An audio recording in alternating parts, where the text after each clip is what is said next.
জনগণ যতদিন চাইবে ততদিন থাকবে সরকার। নির্বাচন কবে হবে তার সিদ্ধান্ত রাজনৈতিক বলে জানিয়েছেন প্রধান উপদেষ্টা ডক্টর মোহাম্মদ ইউনূস।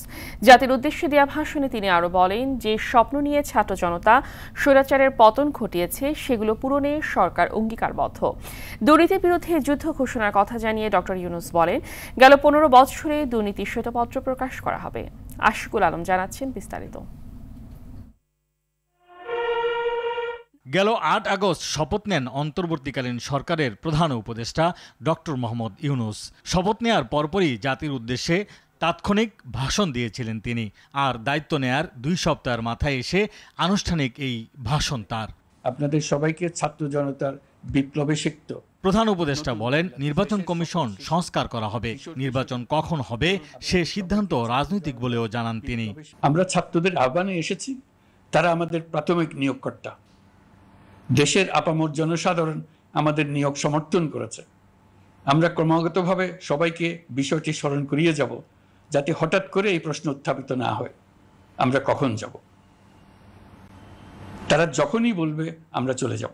বিগত সরকারের রেখে যাওয়া পাহাড় সম চ্যালেঞ্জ মোকাবেলার কথা উল্লেখ করে ডক্টর মোহাম্মদ ইউনূস বলেন, দুর্নীতির শ্বেতপত্র প্রকাশ করা হবে। স্বৈরাচারের পিয়নো দুর্নীতির মাধ্যমে ৪০০ কোটি টাকার সম্পদ করার মতো অকল্পনীয় কাজ করে গেছে নির্বিবাদে। ক্ষমতা কুক্ষিগত করতে ফ্যাসিবাদী সরকার খর্ব করেছে জনগণের সাংবিধানিক ক্ষমতা ও অধিকার।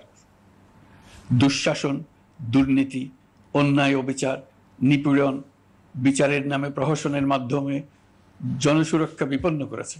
পুলিশ ও র্যাবের মধ্যে যারা হত্যাযজ্ঞ চালিয়েছে তাদের বিচার হবে জানিয়ে ইউনূস বলেন, জুলাইয়ে গণহত্যা স্মৃতি ফাউন্ডেশন গঠন করা হয়েছে।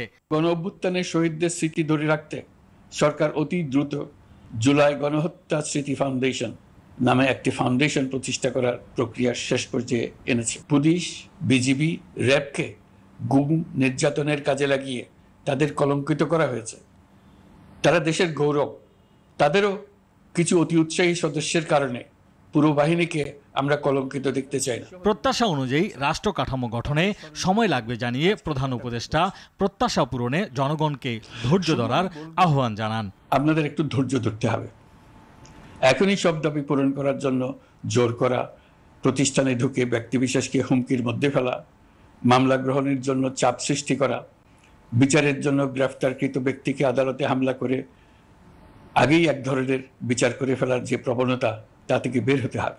পারস্পরিক আস্থা ও সহযোগিতা হবে পররাষ্ট্রনীতির ভিত্তি জানিয়ে তিনি বলেন, বন্যা প্রতিরোধে অভ্যন্তরীণ এবং প্রতিবেশীদের সঙ্গে যৌথভাবে ব্যবস্থা গ্রহণ করা হবে। বন্যা দুর্গতদের জীবন দ্রুত স্বাভাবিক করার জন্য যাবতীয় উদ্যোগ সরকারি বেসরকারি পর্যায়ে নেবার আয়োজন করেছি।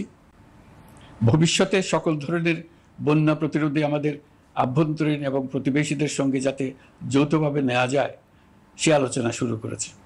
ছাত্র আন্দোলনের সমর্থনে প্রবাসীদের ধন্যবাদ জানিয়ে দেশে তাদের সম্মানজনক অবস্থান নিশ্চিতের আশ্বাসও দেন ডক্টর মোহাম্মদ ইউনূস। বিদেশগামী এবং প্রত্যাবর্তনকারী প্রত্যেক প্রবাসী শ্রমিককে মর্যাদা ও সম্মানের সঙ্গে দেশে আসা এবং যাওয়া নিশ্চিত করা, সে ব্যাপারে শিগগিরই পদক্ষেপ নেওয়া হবে। বিদেশে অবস্থানরত সকলের কাছে আমার আবেদন, তারা যেন তাদের উপার্জিত অর্থ অফিসিয়াল চ্যানেলে দেশে পাঠান। দেশের অর্থনৈতিক সংকট উত্তরণে এই অর্থ বিশেষভাবে প্রয়োজন। আশিকুল আলম, আর টিভি, ঢাকা।